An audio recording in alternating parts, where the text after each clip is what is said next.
Hello friends, welcome to my channel Aarambh classes. आज के इस वीडियो में हम लोग एनसीईआरटी 360 डिग्री के हिस्ट्री के क्वेश्चंस का डिस्कशन आपके साथ करेंगे। इस बुक में क्लास 6 से लेकर 12 तक एनसीईआरटी हिस्ट्री के सभी चैप्टर्स के पेज बाय पेज क्वेश्चंस दिए हुए हैं। तो बिना देर किए चलिए आज का ये वीडियो शुरू करते हैं। क्लास 12th के चैप्टर 3 तक के क्वेश्चंस का डिस्कशन हम लोगों ने इस सीरीज़ के प्रीवियस पार्ट में कर लिया है। आज हम लोग चैप्टर 4 विचारक विश्वास और इमारतें सांस्कृतिक विकास से संबंधित रिमेनिंग क्वेश्चंस का डिस्कशन आपके साथ करेंगे।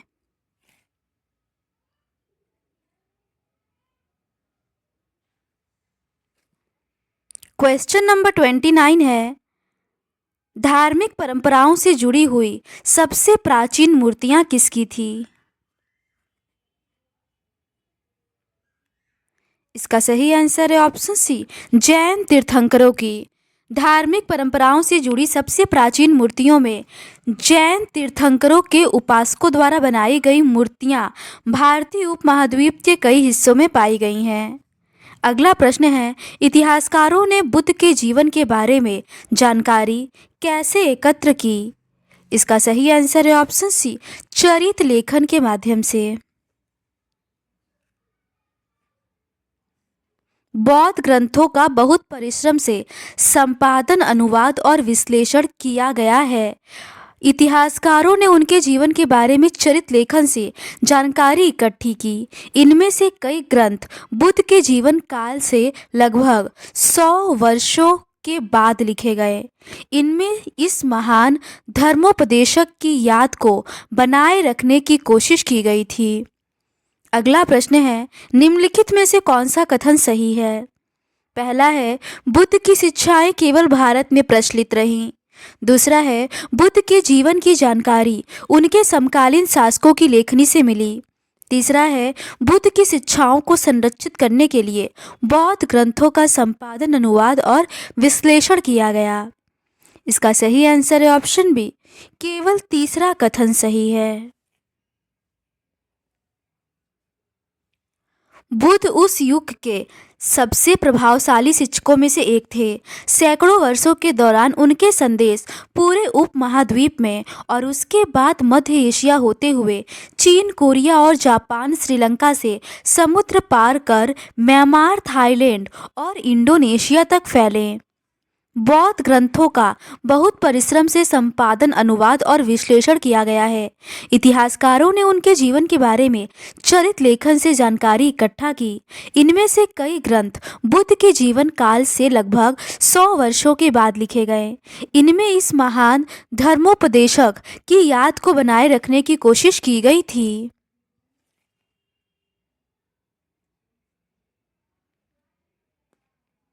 अगला प्रश्न है, वृद्ध, बीमार और शव को देखकर सिद्धार्थ ने क्या अनुभव किया? इसका सही आंसर है ऑप्शन ए, संसार दुखों से भरा है। बाहरी दुनिया की उनकी पहली यात्रा काफ़ी पीड़ादायक रही। एक वृद्ध व्यक्ति को, एक बीमार को, एक लाश को देखकर उन्हें गहरा सदमा पहुंचा। उसी क्षण उन्हें यह अनुभूति हुई कि मनुष्य के शरीर का क्षय और अंत निश्चित है। उन्होंने एक गृह त्याग किए सन्यासी को भी देखा। उसे मानो बुढ़ापे, बीमारी और मृत्यु से कोई परेशानी नहीं थी और उसने शांति प्राप्त कर ली थी। सिद्धार्थ ने निश्चय किया कि वे भी संन्यास के रास्ते पर चलेंगे। अगला प्रश्न है, सन्यासी को देखकर सिद्धार्थ को क्या अनुभूति हुई? इसका सही आंसर है ऑप्शन बी, संन्यास से शांति प्राप्त की जा सकती है। दुनिया की पहली यात्रा काफ़ी पीड़ादायक रही। एक वृद्ध व्यक्ति को, एक बीमार को और एक लाश को देखकर उन्हें गहरा सदमा पहुंचा। उसी क्षण उन्हें यह अनुभूति हुई कि मनुष्य के शरीर का क्षय और अंत निश्चित है। उन्होंने एक गृह त्याग किए सन्यासी को भी देखा। उसे मानो बुढ़ापे, बीमारी और मृत्यु से कोई परेशानी नहीं थी और उसने शांति प्राप्त कर ली थी। सिद्धार्थ ने निश्चय किया कि वे भी संन्यास का रास्ता अपनाएंगे। कुछ समय के बाद महल त्याग कर वे अपने सत्य की खोज में निकल गए। अगला प्रश्न है, निम्नलिखित में से कौन सा कथन सही है? पहला है, सिद्धार्थ ने जीवन में वृद्धावस्था, बीमारी और मृत्यु को देखकर संन्यास ग्रहण किया। दूसरा है, उन्होंने कठोर तपस्या के माध्यम से आत्मज्ञान प्राप्त किया। तीसरा है, आत्मज्ञान प्राप्त करने के बाद वे राजा बन गए। इसका सही आंसर है ऑप्शन ए, केवल पहला और दूसरा कथन सही है। सिद्धार्थ ने साधना के कई मार्गों का अन्वेषण किया। उसमें एक था शरीर को अधिक से अधिक कष्ट देना, जिसके चलते वे मरते मरते बचे। इस अतिवादी तरीकों को त्याग कर उन्होंने कई दिन तक ध्यान करते हुए अंततः ज्ञान प्राप्त किया। इसके बाद से उन्हें बुद्ध अथवा ज्ञानी व्यक्ति के नाम से जाना गया। उन्होंने एक गृह त्याग किए सन्यासी को भी देखा। उसे मानो बुढ़ापे, बीमारी और मृत्यु से कोई परेशानी नहीं थी और उसने शांति प्राप्त कर ली थी। सिद्धार्थ ने निश्चय किया कि वे भी सन्यास का रास्ता अपनाएंगे। कुछ समय के बाद महल त्याग कर वे अपने सत्य की खोज में निकल गए। अगला प्रश्न है, बुद्ध की शिक्षाओं को किस रूप में संकलित किया गया था? इसका सही आंसर है ऑप्शन सी, सूत पिटक में। बुद्ध की शिक्षाओं को सूत पिटक में दी गई कहानियों के आधार पर पुनर्निर्मित किया गया है। हालांकि कुछ कहानियों में उनकी अलौकिक शक्तियों का वर्णन है। दूसरी कथाएं दिखाती हैं कि अलौकिक शक्तियों की बजाय बुद्ध ने लोगों को विवेक और तर्क के आधार पर समझाने का प्रयास किया। अगला प्रश्न है, बुद्ध ने अपनी शिक्षाओं में किन चीज़ों को अधिक महत्व दिया? इसका सही आंसर है ऑप्शन बी, विवेक और तर्क को। बुद्ध की शिक्षाओं को सूत पिटक में दी गई कहानियों के आधार पर पुनर्निर्मित किया गया है। हालांकि कुछ कहानियों में उनकी अलौकिक शक्तियों का वर्णन है। दूसरी कथाएं दिखाती हैं कि अलौकिक शक्तियों की बजाय बुद्ध ने लोगों को विवेक और तर्क के आधार पर समझाने का प्रयास किया। अगला प्रश्न है, बौद्ध धर्म के अनुसार मोक्ष प्राप्त करने के लिए कौन सा मार्ग अपनाना चाहिए? इसका सही आंसर है ऑप्शन सी, मध्यम मार्ग। बौद्ध दर्शन के अनुसार विश्व अनित्य है और लगातार बदल रहा है। यह आत्मा विहीन है क्योंकि यहाँ कुछ भी अस्थायी या शाश्वत नहीं है। इस क्षणभंगुर दुनिया में दुख मनुष्य के जीवन का अंतर्निहित तत्व है। घोर तपस्या और विषयासक्ति के बीच मध्यम मार्ग अपनाकर मनुष्य दुनिया के दुखों से मुक्ति पा सकता है। बौद्ध धर्म की प्रारंभिक परंपराओं में भगवान का होना या न होना अप्रासंगिक था। अगला प्रश्न है, निम्नलिखित कथनों पर विचार करें। पहला है, बुद्ध ने अपनी शिक्षाओं में तर्क और विवेक को प्राथमिकता दी। दूसरा है, बौद्ध दर्शन के अनुसार यह संसार नित्य और अपरिवर्तनीय है। तीसरा है, बौद्ध धर्म में भगवान की उपस्थिति को महत्वपूर्ण माना गया है। उपर्युक्त में से कौन सा कथन सही है? इसका सही आंसर है ऑप्शन ए, केवल पहला कथन सही है। बुद्ध की शिक्षाओं को सूत पिटक में दी गई कहानियों के आधार पर पुनर्निर्मित किया गया है। हालांकि कुछ कहानियों में उनकी अलौकिक शक्तियों का वर्णन है। दूसरी कथाएं दिखाती हैं कि अलौकिक शक्तियों के बजाय बुद्ध ने लोगों को विवेक और तर्क के आधार पर समझाने का प्रयास किया। बौद्ध दर्शन के अनुसार विश्व अनित्य है और लगातार बदल रहा है। यह आत्मा विहीन है क्योंकि यहाँ कुछ भी अस्थायी या शाश्वत नहीं है। इस क्षणभंगुर दुनिया में दुख मनुष्य के जीवन का अंतर्निहित तत्व है। घोर तपस्या और विषयासक्ति के बीच मध्यम मार्ग अपनाकर मनुष्य दुनिया के दुखों से मुक्ति पा सकता है। बौद्ध धर्म की प्रारंभिक परंपराओं में भगवान का होना या न होना अप्रासंगिक था।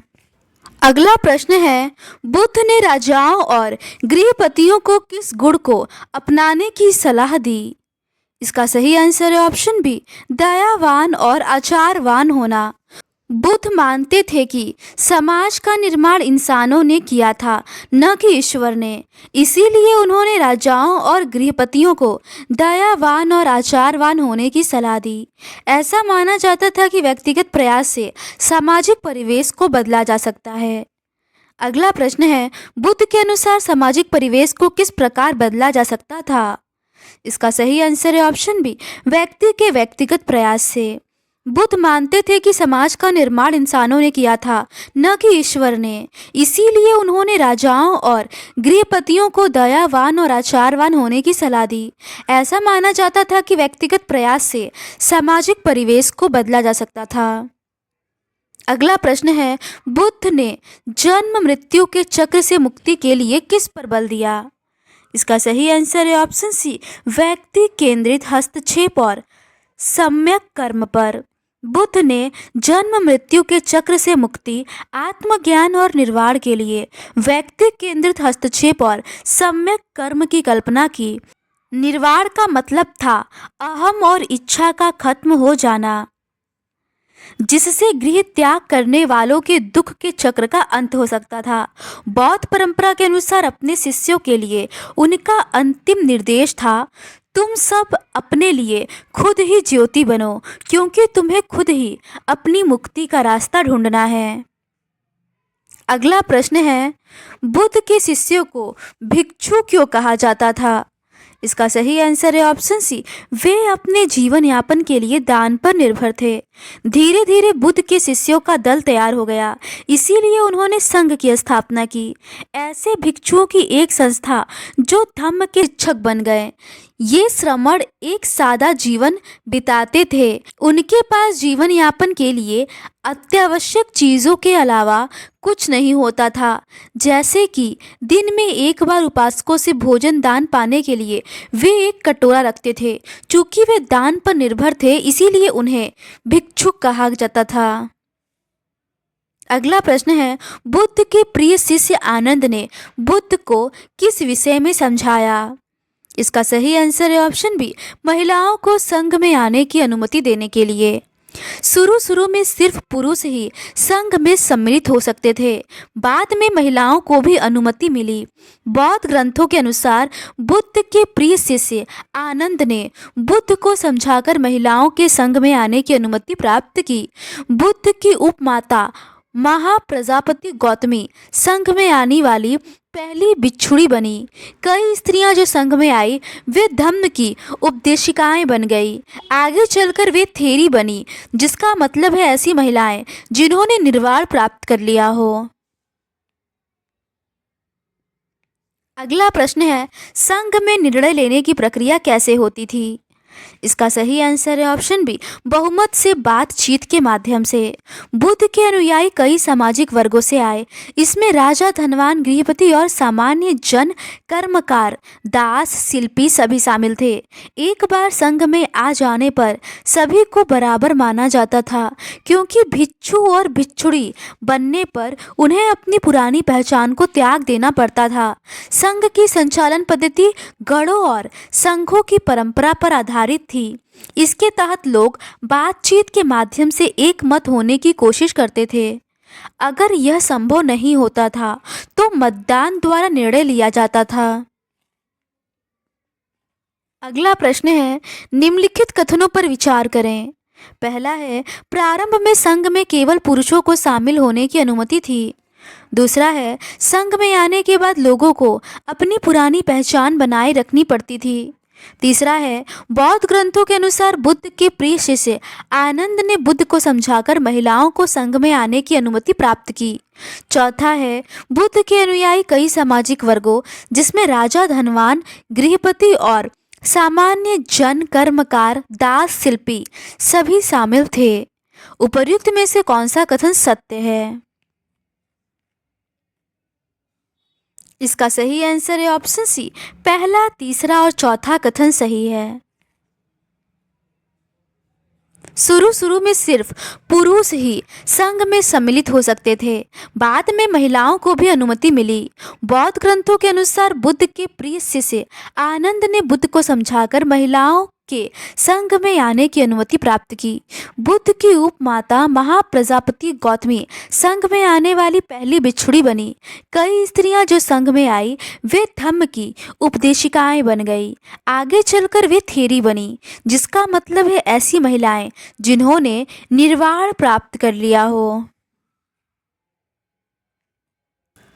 बुद्ध के अनुयायी कई सामाजिक वर्गों से आए। इसमें राजा, धनवान, गृहपति और सामान्य जन, कर्मकार, दास, शिल्पी सभी शामिल थे। एक बार संघ में आ जाने पर सभी को बराबर माना जाता था, क्योंकि भिक्षु और भिक्षुणी बनने पर उन्हें अपनी पुरानी पहचान को त्याग देना पड़ता था। संघ की संचालन पद्धति गणों और संघों की परंपरा पर आधारित थी। इसके तहत लोग बातचीत के माध्यम से एक मत होने की कोशिश करते थे। अगर यह संभव नहीं होता था तो मतदान द्वारा निर्णय लिया जाता था। अगला प्रश्न है, प्राचीन काल में लोग किस स्थानों को पवित्र मानते थे? इसका सही आंसर है ऑप्शन डी, उपरोक्त सभी। जहाँ विशेष वनस्पति होती थी, जहाँ अनूठी चट्टानें होती थी, जहाँ प्राकृतिक सौंदर्य होता था। बहुत प्राचीन काल से ही लोग कुछ जगहों को पवित्र मानते थे। अक्सर जहाँ खास वनस्पति होती थी, अनूठी चट्टान थी या विस्मयकारी प्राकृतिक सौंदर्य था, वहाँ पवित्र स्थल बन जाते थे। ऐसे कुछ स्थलों पर एक छोटी सी वेदी भी बनी रहती थी, जिन्हें कभी कभी चैत्य कहा जाता था। अगला प्रश्न है, टीले जिनमें अवशेष गाड़े जाते थे उन्हें क्या कहा जाता था? इसका सही आंसर है ऑप्शन सी, स्तूप। ऐसी कई अन्य जगहें थी जिन्हें पवित्र माना जाता था। इन जगहों पर बुद्ध से जुड़े कुछ अवशेष, जैसे उनकी अस्थियां या उनके द्वारा प्रयुक्त सामान, गाड़ दिए जाते थे। इन टीलों को स्तूप कहा जाता था। अगला प्रश्न है, निम्नलिखित कथनों पर विचार करें। पहला है, स्तूप बनाने की परंपरा बुद्ध के समय से ही शुरू हुई थी। दूसरा है, बुद्ध के अवशेषों को कई जगहों पर बांटकर स्तूप बनाए गए थे। तीसरा है, अशोक ने बुद्ध के अवशेषों को केवल अपने महल में रखवाया। चौथा है, ईसा पूर्व दूसरी शताब्दी तक सांची और सारनाथ में स्तूप बनाए जा चुके थे। उपर्युक्त में से कौन सा कथन असत्य है? इसका सही आंसर है ऑप्शन ए, पहला और तीसरा कथन असत्य है। ऐसी कई अन्य जगहें थी जिन्हें पवित्र माना जाता था। इन जगहों पर बुद्ध से जुड़े कुछ अवशेष, जैसे उनकी अस्थियां या उनके द्वारा प्रयुक्त सामान, गाड़ दिए जाते थे। इन टीलों को स्तूप कहते थे। स्तूप बनाने की परंपरा बुद्ध से पहले की रही होगी, लेकिन वह बौद्ध धर्म से जुड़ गई। चूंकि उनमें ऐसे अवशेष रहते थे जिन्हें पवित्र समझा जाता था, इसीलिए समूचे स्तूप को ही बुद्ध और बौद्ध धर्म के प्रतीक के रूप में प्रतिष्ठा मिली। अशोकावतार नामक एक बौद्ध ग्रंथ के अनुसार अशोक ने बुद्ध के अवशेषों के हिस्से हर महत्वपूर्ण शहर में बांटकर उनके ऊपर स्तूप बनाने का आदेश दिया। ईसा पूर्व दूसरी सदी तक बरहुत, सांची और सारनाथ जैसी जगहों पर स्तूप बनाए जा चुके थे। अगला प्रश्न है, सांची के तोरण द्वार के एक हिस्से को किसके दान से बनाया गया था? इसका सही आंसर है ऑप्शन बी, शिल्पकारों के। स्तूपों की वेदिकाओं और स्तंभों पर मिले अभिलेखों से इन्हें बनाने और सजाने के लिए दिए गए दान का पता चलता है। कुछ दान राजाओं के द्वारा दिए गए थे, तो कुछ दान शिल्पकारों और व्यापारियों की श्रेणियों द्वारा दिए गए। उदाहरण के लिए, सांची के एक तोरण द्वार का हिस्सा हाथी दांत का काम करने वाले शिल्पकारों के दान से बनाया गया था। सैकड़ों महिलाओं और पुरुषों ने दान के अभिलेखों में अपना नाम बताया है। कभी कभी वे अपने गांव या शहर का नाम बताते थे और कभी कभी अपना पेशा और रिश्तेदारों के नाम भी बताते थे। इन इमारतों को बनाने में भिक्षुओं और भिक्षुणियों ने भी दान दिया। अगला प्रश्न है, निम्नलिखित कथनों पर विचार करें। पहला है, सांची के तोरण द्वार के एक हिस्से को बनाने में शिल्पकारों के दान का योगदान था। दूसरा है, अभिलेखों में दान देने वालों का नाम, गांव, पेशा और रिश्तेदारों का नाम लिखा जाता था। सही उत्तर चुनें। इसका सही आंसर है ऑप्शन सी, दोनों कथन सही है। स्तूपों की वेदिकाओं और स्तंभों पर मिले अभिलेखों से इन्हें बनाने और सजाने के लिए दिए गए दान का पता चलता है। कुछ दान राजाओं के द्वारा दिए गए थे तो कुछ दान शिल्पकारों और व्यापारियों की श्रेणियों द्वारा दिए गए। उदाहरण के लिए सांची के एक तोरण द्वार का हिस्सा हाथी दांत का काम करने वाले शिल्पकारों के दान से बनाया गया था। सैकड़ों महिलाओं और पुरुषों ने दान के अभिलेखों में अपना नाम बताया है। कभी कभी वे अपने गांव या शहर का नाम बताते हैं और कभी कभी अपना पेशा और रिश्तेदारों के नाम भी बताते हैं। इन इमारतों को बनाने में भिक्षुओं और भिक्षुणियों ने भी दान दिया। अगला प्रश्न है, सांची और भरहुत के प्रारंभिक स्तूप कैसे थे? इसका सही आंसर है ऑप्शन बी, बिना अलंकरण के। सांची और भरहुत के प्रारंभिक स्तूप बिना अलंकरण के थे, सिवाय इसके कि उनके पत्थर की वेदिकाएं और तोरण द्वार हैं। ये पत्थर की वेदिकाएं किसी बांस के या काठ के घेरे के समान थी और चारों दिशाओं में खड़े तोरण द्वार पर खूब नक्काशी की गई थी। अगला प्रश्न है, स्तूपों की चारों दिशाओं में कौन से द्वार बनाए जाते थे? इसका सही आंसर है ऑप्शन सी, तोरण द्वार। सांची और भरहुत के प्रारंभिक स्तूप बिना अलंकरण के हैं, सिवाय इसके कि उसमें पत्थर की वेदिकाएं और तोरण द्वार हैं। ये पत्थर की वेदिकाएं किसी बांस के या काठ के घेरे के समान थी और चारों दिशाओं में खड़े तोरण द्वार पर खूब नक्काशी की गई थी। उपासक पूर्वी तोरण द्वार से प्रवेश करके टीले को दाईं तरफ रखते हुए दक्षिणावर्त परिक्रमा करते थे, मानो वे आकाश में सूर्य के पथ का अनुकरण कर रहे हों। अगला प्रश्न है, अमरावती और पेशावर में कौन सी कला का उत्कृष्ट उदाहरण मिलता है? इसका सही आंसर है ऑप्शन बी, मूर्ति कला और उकेरण का। अमरावती और पेशावर में शाहजी की ढेरी में स्तूपों के ताक और मूर्तियां उत्कीर्ण करने की कला के काफ़ी उदाहरण मिले हैं। अगला प्रश्न है, अमरावती के स्तूप के अवशेष पहली बार कब पाए गए थे? इसका सही आंसर है ऑप्शन बी, 1796 में। 1796 में एक स्थानीय राजा को जो मंदिर बनाना चाहते थे, अचानक अमरावती के स्तूप के अवशेष मिल गए। उन्होंने उसके पत्थरों के इस्तेमाल करने का निश्चय किया। अगला प्रश्न है, स्थानीय राजा ने अमरावती के स्तूप के पत्थरों का उपयोग किसके लिए करने का निर्णय लिया था? इसका सही आंसर है ऑप्शन बी, एक मंदिर बनाने के लिए। 1796 में एक स्थानीय राजा को मंदिर बनाना था। अचानक अमरावती के स्तूप के अवशेष मिल गए। उन्होंने उसके पत्थरों के इस्तेमाल करने का निश्चय किया।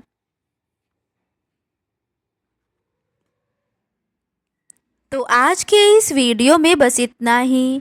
बाकी के रिमेनिंग क्वेश्चंस का डिस्कशन हम लोग इस सीरीज़ के नेक्स्ट पार्ट में करेंगे। अगर आपको ये सीरीज़ पसंद आती है तो please do subscribe to my channel and like this video. Thank you.